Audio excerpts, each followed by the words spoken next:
سلام، امیدوارم حالتون عالی باشه. به قسمت ششم دوره آموزشی رایگان 1000 تست طراحی خیلی خوش آمدید. خب، داخل این قسمت سنجش و اندازه‌گیری رو با هم دیگه بررسی می‌کنیم. قسمت پنجم قانون اساسی بود. قرار بود قسمت ششم هم قانون اساسی باشه، اما به دلیل مشکلاتی که به وجود اومد یک قسمت باقی مونده قانون اساسی رو یک موقع دیگه واسهتون ضبط می‌کنم. سنجش و اندازه‌گیری قسمت ششم و هفتم مرتبط میشه با این درس. فقط قبلش یک نکته رو خدمتتون بگم. شما کانال یوتیوب اگر دنبال کنید، لایک کنید و کامنت های مثبت بذارید، من هم انرژی بیشتر میشه. الان که باهاتون صحبت میکنم کانال یوتیوبمون 700 نفر عضو داره و کلیپایی که مشاهده میشه حدوداً 5-6 هزار تاست. انتظار دارم ازتون کانال یوتیوب رو حتما دنبال کنید، من انرژی بگیرم. لایک کنید، داخل کامنت ها نظر بدید، این کلیپایی که ضبط میکنم خوبه بده. شما انرژی مثبت بدید، من هم انگیزم بیشتر میشه. خب، بریم سراغ سنجش و اندازه‌گیری از درس‌های بسیار مهم استخدامی آموزش پرورش. سوال اول، سوال 101. این یک فایل کامل از تست هاست. من وقتی می نویسم سوال 101 قبلش تست درس های دیگه است. در واقع سوال اول سنجش و اندازه گیری میشه. نقطه‌چین عبارت است از فرایندی که تعیین می کند یک شخص یا یک شیء سه مقدار از این ویژگی برخوردار است. جمله مهمیه. یه نکته بهتون بگم. شما ممکنه یه جمله رو بخونی کلا متوجه نشی. من توضیح بدم اما متوجه نشی، چون از به فرض مثال درس سنجش و اندازه‌گیری اطلاعات قبلی نداشتی. منم بخوام به توضیح بدم متوجه نمیشی. اما حفظش کن. سنجش و اندازه‌گیری من میام یه مقدار تست واسط حل میکنم. این تستایی که واسط حل میکنم از کجا اومده؟ از مهمترین جملات کتاب اومده، از پرتکرارترین سوالات کل استخدامی اومده. یعنی داخل 2-3 صفحه که این تست تعریف شده، مهمترین جملهش قطعا این بوده که من اینو اومدم در قالب سوال واسط میخوام حل کنم. پس حتی اگر متوجه نمیشی، ممکنه شما از درس سنجش و اندازه‌گیری اطلاعاتت کامل نباشه اما از صعود 40 ساله کامل باشه. یه نفر هست روانشناسیش خوبه، یه نفر هست اطلاعات عمومیش خوبه. هر کسی داخل یک زمینه تخصصی داره. به هر حال منظورم اینه که شما اگر این سوالی که من الان میخونم یا سوالهای بعد و متوجه نمیشی، بازم حفظش کن. هر کلیپ هم باید 3 دفعه مشاهده کنی. دفعه اول فقط میشینی نگاه میکنی، فقط نگاه کن، ببین من چی میگم، چطوری دارم حل میکنم، سوالها رو چطور من تحلیل میکنم. دفعه دوم یه دفتر قلم دستت بگیر، یادداشت کن، همشو بنویس. و دفعه سوم از خودت آزمون بگیر. این سوالی که من میخونم داخل دفعه سوم استوب بزن، ببین پاسخ کدومه داخل ذهن خودت، بعد پخشش کن، ببین اون چیزی که داخل ذهنت گفتی درسته یا غلط. این چیزی که میگم اون لطفاً دقت کن. همزمان ننویس و گوش کن. یه دفعه گوش کن، یه دفعه بنویس. تمرکزت میاد بالا. بریم سراغ حل تست ها. نقطه‌چین عبارت است از فرایندی که تعیین می‌کند یک شخص یا یک شیء چه مقدار از یک ویژگی را برخوردار است. پاسخ میشه اندازه‌گیری. آزمون نمیشه، آزمودن نمیشه، سنجش نمیشه. اول کتاب، چون سنجش و اندازه‌گیری خود سرتیتر کل کتاب هاست، اول کار میخواد با اندازه‌گیری شما آشنا بشید و خیلی سوال مهم و جمله مهمی هم هست. اندازه‌گیری عبارت است از فرایندی که تعیین میکند یک شخص یا یک شیء سه مقدار از این ویژگی را برخوردار است. پس این میشه اندازه‌گیری. همونطور که خدمتتون گفتم، حتی اگر متوجه نمیشی که خود سوال یا خود جواب چی میگه، حفظ کن. چه چیزی از جنبه‌های مهم استاندارد کردن یا میزان کردن آزمون‌های روانی و تربیتی است؟ چه چیزی از جنبه‌های مهم استاندارد کردن یا میزان کردن آزمون‌های روانی و تربیتی است؟ سنجش، بیان قواعد اندازه‌گیری، کاربرد قاعده و مشاهده. کدوم میشه؟ استاندارد کردن یا میزان کردن آزمون‌های روانی و تربیتی بیان قواعد اندازه‌گیری میشه. بیان قواعد اندازه‌گیری میشه. حفظ کن. متوجه نمیشی هم حفظ کن. من میدونم خیلیاتون کلاً متوجه نمیشید سوال چی میگه، چون هر کدوم از اینها یک توضیحات خیلی خاصی داره. سنجش و اندازه‌گیری رو داخل دانشگاه تدریس میکنن، اونم رشته‌های خیلی تخصصی. یعنی کتاب خیلی مهم و پرمحتواییه. اینو حفظ کن، میشه بیان قواعد اندازه‌گیری. باز هم جملات تکراری من، هم پاسخ مهمه هم سوال مهمه. اینو حفظ کردی، اینو هم حفظ کن. ممکنه بگه بیان قواعد اندازه‌گیری از جنبه‌های چه چیزی است؟ بیان قواعد اندازه‌گیری از جنبه‌های چه چیزی است؟ از جنبه‌های مهم استاندارد کردن یا میزان کردن آزمون‌های روانی و تربیتی است. ممکنه جای پاسخ و سوال عوض بشه. من این جمله رو داخل تمامی کلیپ‌ها میگم. علتش چیه؟ ممکنه شما این کلیپ رو مشاهده کنید، این کلیپ‌های دیگه رو مشاهده نکنید.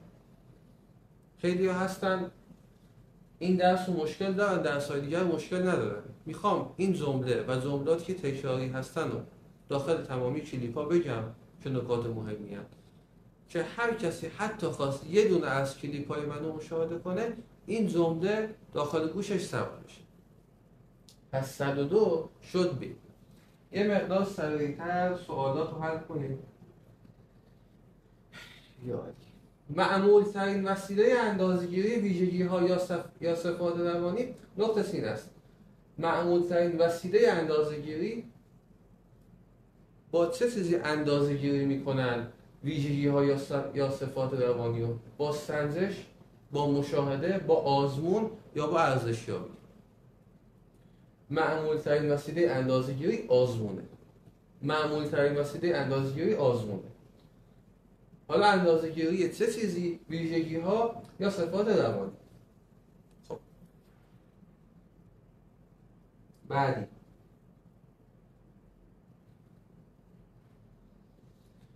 در اندازه‌گیری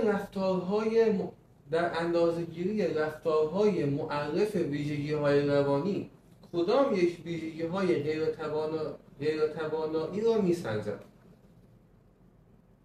جملات کتاب من آوردم سوال کردم. یعنی خیلی یادتون مطمئنم الان که مشاهده میکنید یه مقدار سختتون باشه. یه مقدار اینو من زوم کنم شما بهتر بتونید مشاهده کنید. خب بهتر شد. در اندازه‌گیری رفتارهای معرف ویژگی‌های روانی کدام یک ویژگی‌های غیرتوانایی را می‌سنجد؟ ببینید می‌سنجد، آزمون نه، پرسشنامه، ابزار اندازه‌گیری عملکرد پیشینه، همه موارد. این جمله رو دیدید، پاسخ میشه پرسشنامه. حفظ کنید، حفظ مطلق کنید. یعنی دنبال این نباش متوجه بشی سوال داره چی میگه. حفظ مطلق. این پاسخش میشه پرسشنامه. بعدی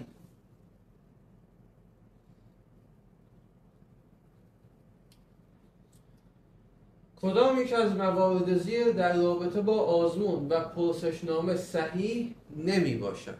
صحیح نمی باشد. حالا صحیح نمی باشد بذار کنار. 3 تاش درسته، یه دونش غلطه.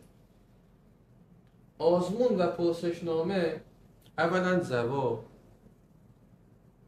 جواب میشه هر دو ابزار سنجش کیفی هم. اینو ول کن، یه درس کلا اینو بیخیال شو. در رابطه با آزمون و پرسشنامه هر دو ابزار سنجش کمی هم. کمی یعنی چی؟ یعنی 17 18 19 20 عدد. کیفی یعنی خوب، خیلی خوب، قابل قبول، نیاز به تلاش. آزمون و پرسشنامه کمی هم. اوکیه؟ هر دو ابزار سنجش کمی هم. کیفی نیستن. آزمون و پرسشنامه کیفی نیستن، کمی هم. خب این میشه پاسخ. حالا این درست بود دیگه، گفته کدومش صحیح نیست، این غلطه، این درسته. نتیجه اندازه‌گیری به وسیله آنها در قالب عدد و رقم گزارش می شود. همون مثالی که الان واسهتون زدم. کمی به چیزی میگن که عددی باشه. 1 2 3 4 5 6. کیفی عدد نیست، عالیه، محشره، خیلی خوب، قابل قبول، نیاز به تلاش. خب آزمون ابزار اندازه‌گیری عملکرد بیشینه است. این هم درسته، این سه تا درستن، کیفی غلط. سوال بعدی. خب یه مقدار زوم کنیم که شما بهتر مشاهده کنید. اندازه‌گیری با چه چیزی انجام می شود؟ اندازه‌گیری با چه چیزی انجام شود؟ آزمودن صورت می‌گیرد. اندازه‌گیری با چه چیزی انجام شود که آزمودن صورت بگیرد؟ اندازه‌گیری با استفاده از آزمون صورت بگیرد، آزمودن صورت بگیرد. بله درسته. اندازه‌گیری با استفاده از پرسشنامه انجام بگیرد، آزمودن صورت می‌گیرد. بله درسته. اندازه‌گیری با استفاده از سنجش نه. اگر اندازه‌گیری با آزمون و پرسشنامه صورت بگیرد انجام شود، اگر اندازه‌گیری با آزمون و پرسشنامه انجام شود، آزمودن صورت میگیرد. الف و ب. 106 میشه دال. بعدی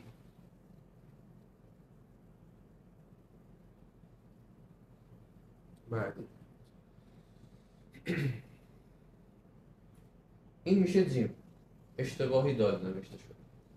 نقطه چین در برگیرنده همه راه‌های نمونه‌گیری و مشاهده مهارت‌ها، دانش و توانایی‌های دانش آموزان است.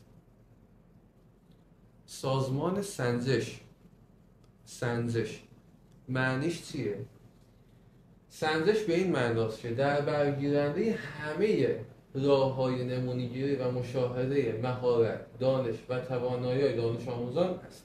علت این که اسمشو گذاشتن سازمان سنجش، علتش همینه که میخواد مهارت، دانش و توانایی دانش آموزان رو بسنجه. جواب میشه سنجش. این جمله رو دیدید، جوابش میشه سنجش. پرسش و پاسخ هر دوتا رو حفظ کن. ممکنه بگه سنجش چیست؟ سنجش چیست؟ اینه. ممکنه هم هست اینو بگه، نقطه سین بذاره اون وسط. همه چیز احتمالش هست. 107 هم شد جیم. سوال بعدی. نقطه سین که نداره. زمانی که اندازه‌گیری با آزمودن صورت میگیرد، یادتونه بهتون گفتم اندازه‌گیری و آزمودن و پرسشنامه و اینا کمیه، یعنی با عدده. حالا میگه زمانی که اندازه‌گیری با آزمودن صورت میگیرد، نتیجه به چه صورت نشان داده میشود؟ اعداد یا ارقام؟ بله همین میشه زد. به صورت توصیفی، یعنی وصف میکنه. عالی 20، نه ببخشید 20 که میشه عدد. عالی، فوق‌العاده، خیلی ضعیف، افتضاح، همه اینا میشه توصیف. به صورت غیر کمی، غیر کمی همون توصیفیه. همه موارد که نه، اعداد یا ارقام. 108 میشه الف. بعدی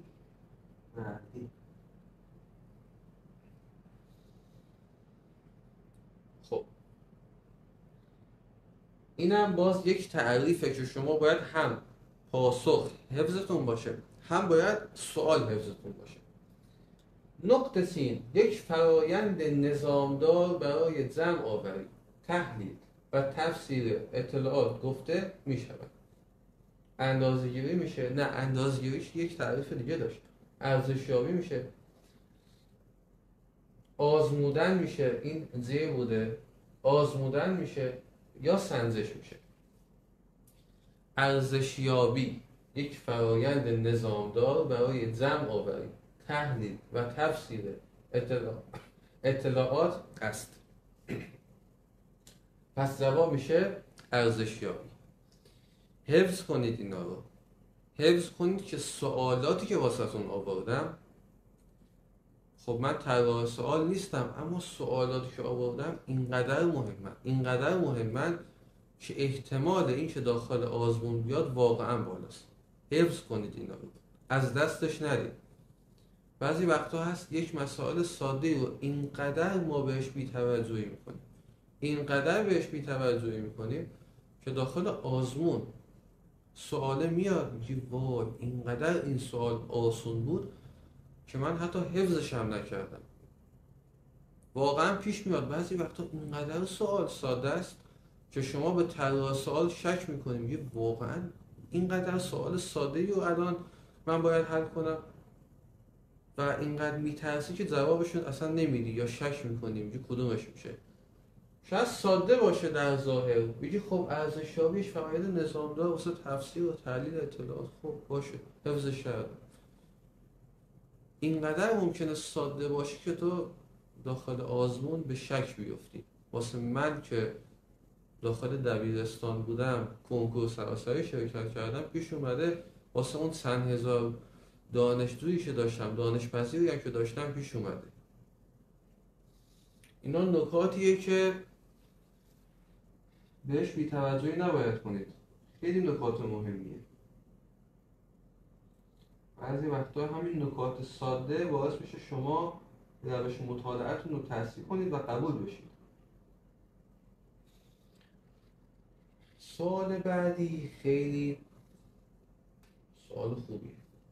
کدام یک از تعاریف زیر در مورد اندازه‌گیری صحیح نمی باشد؟ یعنی 3 تاش اوکیه، یه دونش اوکی نیست. خب فرآیندی که تعیین می‌کند یک شی یا یک شخص 3 مقدار از یک ویژگی برخوردار است. خب اینو داخل چند سوال پیش داشتیم، دقیقاً میشد اندازه‌گیری. بله، شیوه نسبت دادن یک عدد که معمولا به آن نمره میگویند به یک صفت یا یک ویژگی معین. بله دیگه گفتیم عددیه، کمیه. در اندازه‌گیری ویژگی یا صفتی که اندازه‌گیری می شود به صورت عدد در می آید. بله دیگه گفتیم کمیه، عددیه. خب 3 تاش اوکی بود، قطعا این غلط میشه. اندازه‌گیری در برگیرنده قواعدی است برای نسبت دادن اعداد به اشیا به گونه‌ای که صفت‌هایی از آن را به صورت کیفیت نشان می‌دهد، به صورت کیفیتی نشان نمی‌دهد، به صورت کمی، به صورت عددی نشان می‌دهد. خب وقتی یک سوال چندین دفعه میاد، یعنی داخل صفحه‌های مختلفی درباره‌اش صحبت شده، یعنی یه مقدار باید دقت کنیم که این کیفی و کمی و خیلی نویسنده درباره‌اش صحبت کرده، پس شما باید خیلی بهش دقت کنید. بعدی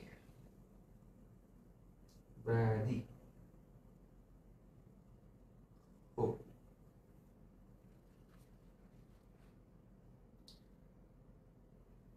طبق گفته این دوتا بزرگوار، دو تن از صاحب نظران حوزه ارزشیابی در آموزش و پرورش، ارزشیابی برای تعیین چه چیزی به اجرا در می آید؟ طبق گفته این 2 نفر که از صاحب نظران حوزه ارزشیابی، این خودش یک سواله. 2 تن از صاحب نظران حوزه ارزشیابی چه کسانی هستند؟ همین 2 تا که خوندنشون هم خیلی سخته، من نمیخونمش. در آموزش پرورش ارزشیابی برای تعیین چه چیزی به اجرا در می آید؟ خب یه مقدار زومش رو بیشتر کنیم. واسه تعیین چه چیزی؟ برای تعیین کیفیت و اثر بخشی یک برنامه درسی، در نظر گرفتن مشورت و تصمیم گیری به منظور توانایی نوشتن یا جمع‌آوری اطلاعات در مورد دانش آموزان توسط معلمان. سوال کجا رفت؟ ای بابا سوال.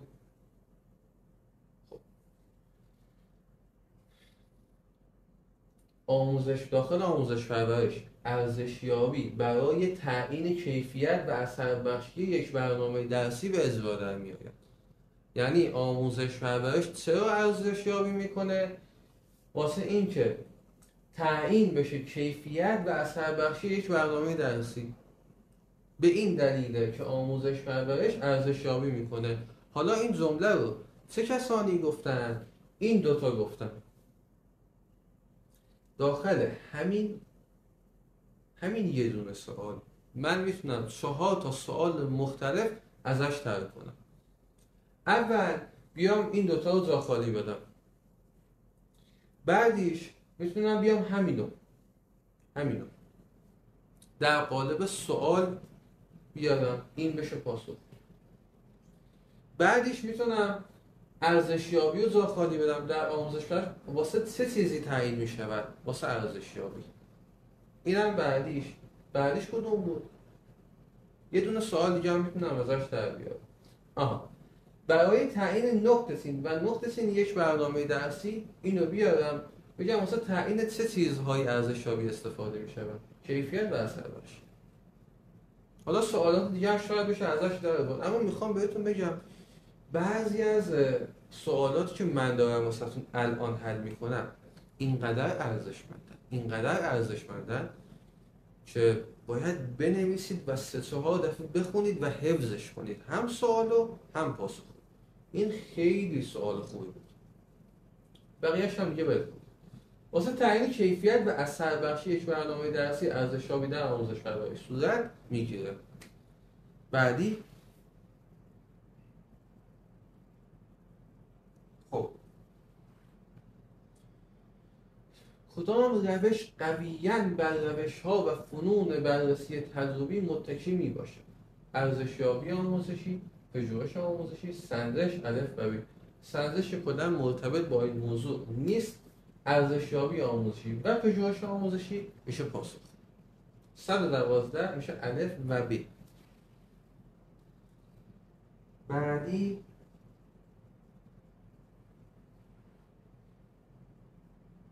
هدف از پژوهش آموزشی در سنجش و ارزشیابی چه چیزی می باشه؟ هدف از پژوهش آموزشی در سنجش و ارزشیابی چه چیزی می باشد؟ تصمیم گیری؟ خب نه، اینکه یک پژوهشی رو انجام میدن هدفشون تصمیم گرفتن نیست. استنتاج، تأمین پذیری نتایج پژوهشی. این دقیقاً داخل کتاب اومده بود. هدف از پژوهش آموزشی در سنجش و ارزشیابی استنتاج و تأمین پذیری نتایج پژوهش می باشد. جواب میشه دال، ب و جیم. 113 دال. بعدی خب ارزشیابی آموزشی و پژوهش آموزشی در چه چیزی به هم شبیهن؟ ارزشیابی آموزشی و پژوهشی در چه چیزی به هم شبیهن؟ داخل تعمیم نتایج به هم شبیهن، داخل درک روابط شبیهن، داخل ارزش داوری شبیهن، یا داخل روش‌های بررسی تجربی. ببینید آموزش و پژوهش دو مسئله ای هستند که حتما باید از طریق مسائل تجربی بهش رسید. فقط از طریق تجربی میشه به ارزشیابی آموزشی و پژوهشی رسید. بنابراین به هم شباهت دارن، این دوتاشون داخل یک چیز مشترکن. داخل روش‌های بررسی تجربی این دوتا به هم دیگه شباهت دارن. بعدی میگه چی؟ بعدی میگه شماره هایی که بر پشت پیراهن بازیکنان فوتبال نوشته میشود خب و شماره خیابان پای شهرها مواردی از کاربرد اعداد برای چه منظوری می باشند؟ میشه کاربرد اعداد داخل این قضیه چیه؟ اسم گذاری، طبقه بندی، مقیاس ترکیبی، مقیاس فاصله. کلاً این موضوع ربطی به مقیاس نداره، پس این دوتا کلاً نیستن. طبقه بندی داخل بازیکنان فوتبال که میان اعداد رو می‌نویسن چیزی طبقه بندی نمیشه، اسم گذاری میشه، شماره 9، شماره 6، شماره 10، شماره 20. پس کاربرد اعداد واسه این دوتا اسم گذاری میشه. 115 میشه الف. خب بعدی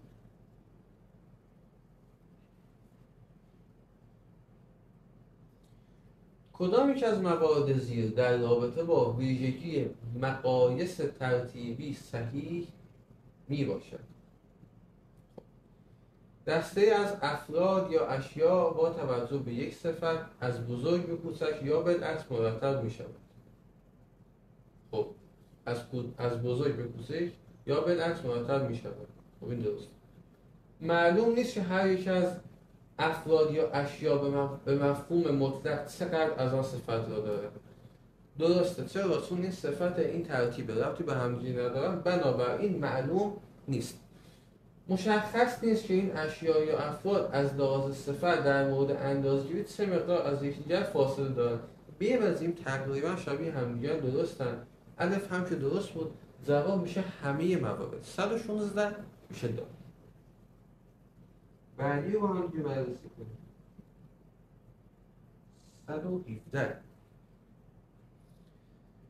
117 کدام یک از عملیات جزو عملیات مجاز آماری محسوب می شود؟ شمارش فراوانی. ببینید داخل آمار شمارش فراوانی انجام میشه دیگه. محاسبه میانه انجام میشه. ببینید این بخش مربوط میشه به آمار، شمارش مربوط به آمار میشه، محاسبه مربوط به آمار میشه. اما یه نکته هم بهتون بگم، ممکنه شمارش فراوانی جای فراوانی یک کلمه دیگه بیاد داخل آزمون. حفظ مطلق، دقیق حفظ کنید. سنجش و اندازه‌گیری رو نمیشه همینطور یا حفظ کرد.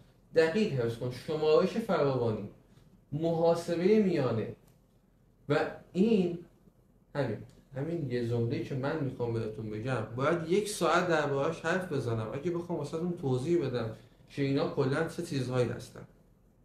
شما داخل گوگل سرچ کنی همینو یه مقاله دربارش میاد. اما خب شما به عنوان کسی که میخوای استخدامی آموزش پرورش شرکت کنی، هر چیزی سازمان سنجش گفت اینو بخون باید بخونی. متوجه نمیشی بلد نیستم، اینا دیگه نیست. حفظ کن.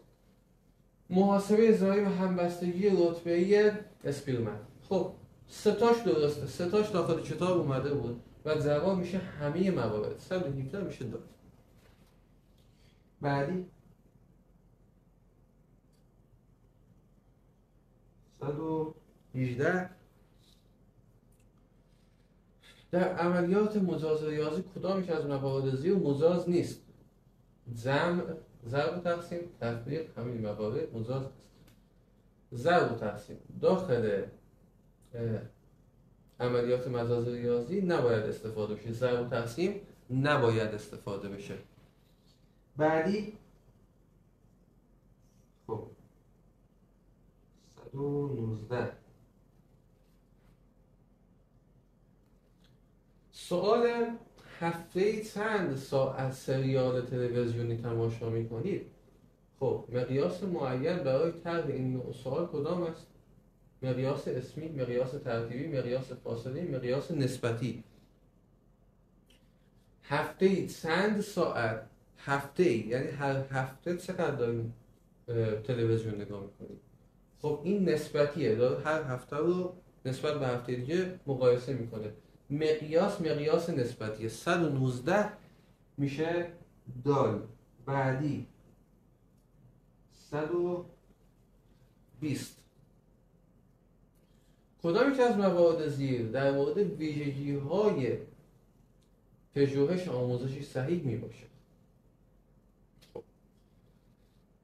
الف، ج و د این ستا کلا بیخیال شد.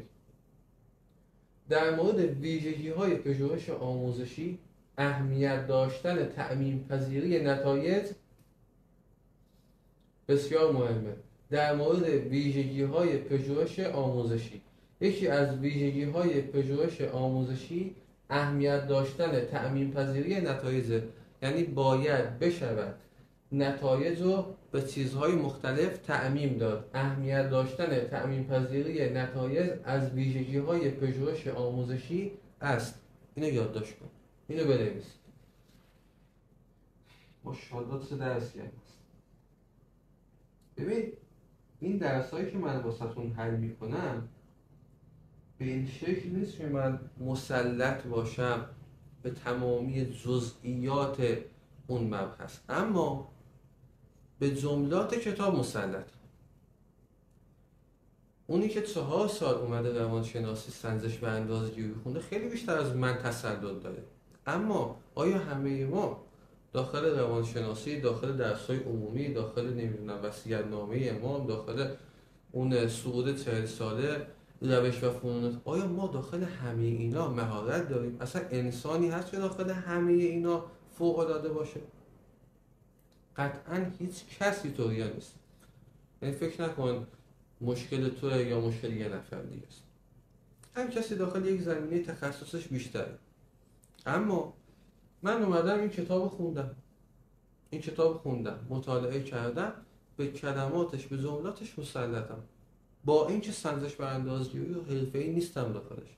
بنابراین شما هم به عنوان کسی که می‌خوای آزمون بدی، اگر هیچ اطلاعاتی هم درباره سنجش و اندازه‌گیری ندارید، بازم بیا اینو حفظ کن، جملاتش حفظ کن، کلماتش حفظ کن که داخل اون آزمون که اومد بتونی پاسخ بدی. همین. یعنی با خودت فکر نکن وای من الان به سنجش و اندازه‌گیری و تعمیم پذیری و کیفی و کمی و اینا مسلط نیستم. نگران این موضوع لطفاً نباش، خودتو اذیت نکن. خب سوال بعدی 121 رو حل کردیم؟ نه حل نکردیم. کدام یک از موارد زیر در رابطه با مقایس پیوسته می باشد؟ مقایس پیوسته: جنس، وضعیت تحول، پیشرفت تحصیلی. پیشرفت تحصیلی پیوسته است در کلاس اول، کلاس دوم، کلاس سوم، چهارم، پنجم، همینطوری پیوسته است. در رابطه با مقایس پیوسته است: جنس نه، تأهل نه، پیشرفت تحصیلی بله، سطح تحصیلات نه. پیشرفت تحصیلی با سطح تحصیلات خیلی شبیه به هم دیگه هستن، اما سطح تحصیلات نمیشه. اما پیشرفت چیزی که دائم در حال حرکت کردنه، در رابطه با مقایس پیوسته میباشد. پیشرفت تحصیلی 121 جیم. بعدی: کدام یک از آزمون‌های زیر جزو آزمون‌های پیشرفت تحصیلی میباشد؟ پیشرفت تحصیلی: فیزیک، هوش، استعداد فنی، استعداد موسیقی. این سه تا خیلی شبیه به هم دیگه هستن، اما اون آزمونی که جزو آزمون‌های پیشرفت تحصیلی فیزیکه. آزمون فیزیک جزو آزمون‌های پیشرفت تحصیلی. هوش نیست، استعداد فنی نیست، موسیقی نیست، فیزیک. 122 میشه الف. بعدی: ببین اینایی که حل میکنن جملات خود کتابه، ممکنه داخل آزمون بیاد، حفظش کن. 123 پرسشنامه‌های شخصیت به طور همده به اندازه‌گیری کدام متغیر اختصاص ندارد؟ خب پرسشنامه‌های شخصیت به اندازه‌گیری کدام متغیر اختصاص ندارد؟ خب مزاج، سازگاری، تحمل، منش. اختصاص ندارد. به مزاج اختصاص دارد. به سازگاری ما با محیط یا با خودمون اختصاص دارد. به تحمل اختصاص ندارد. به منش ما، به رفتار ما اختصاص دارد. به این سه تا اختصاص دارد، ربطی هم به تحمل ندارد. 123 میشه جیم. سوال بعدی 124: در کدام یک از انواع پرسشنامه ابزارهایی هستند که در آنها فرد نظر شخصی اش را بیان می کند؟ داخل سوال شما میشه به پاسخ هم برسی. یعنی خیلی وقتا سوال مشخص پاسخ کدومه. گوش کن. پرسشنامه فنون مشاهده‌ای ربطی به نظر شخصی داره؟ نه. پرسشنامه گزارش شخصی؟ بله، همین میشه پاسخ. پرسشنامه جامعه سنجی، شما میخواید جامعه رو بسنجی، چیکار نظر شخصی خودت داری؟ اصلا نظر شخصی ما نباید در مورد جامعه باشه. هر کسی هر نظری داره، ممکن نظر من اشتباه باشه، نظر شما درست باشه. پس اون چیزی که فرد نظر شخصیش را بیان میکنه پرسشنامه گزارش شخصیه.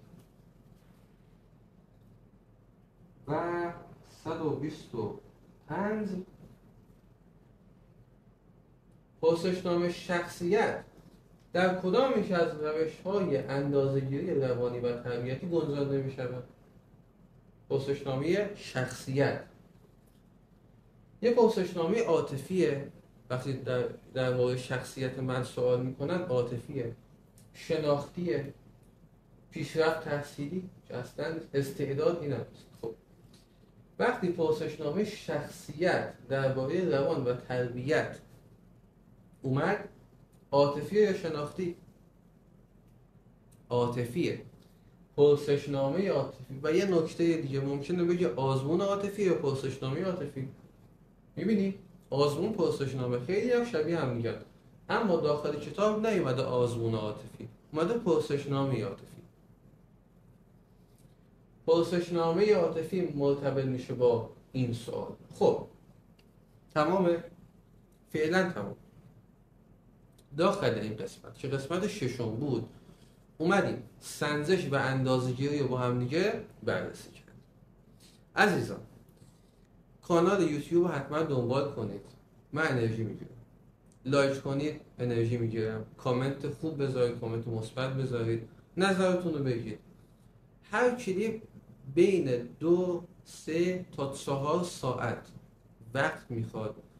این بارگذاری ویدیو، ادیت ویدیو، اینکه حجم ویدیو کم بشه، به هر حال تألیف این تست ها و همه اینا از ما انرژی فوق العاده زیادی رو میگیره و اینو به صورت کاملا رایگان در اختیار شما قرار داره. انتظار دارم واسه بقیه این کلیپ ها رو پخش کنید. استخدامی حدود 1 میلیون نفر آدم میخواد ثبت نام کنه، اما بازدید ویدیوها در حد 1 میلیون نفر نیست. این یعنی اینکه شما این کلیپ ها رو زیاد منتشر نمی کنید. ازتون انتظار دارم این کلیپ ها رو منتشر کنید که بقیه بیان ببینن. من وقتی میبینم همه استقبال میکنن از یک کلیپ، از یک دوره آموزشی، خب منم طبیعتا بیشتر واسش وقت میذارم. یک چیز کاملا طبیعیه. وقتی شما انرژی بذارید، انرژی مثبت بدید، واسه بقیه بفرستید، ببینم یک کلیپی بازدیدش خیلی بالاست، میگم خب این یعنی من کارمو درست انجام دادم، مردم خوششون اومده، میام یک کلیپ دیگه میذارم.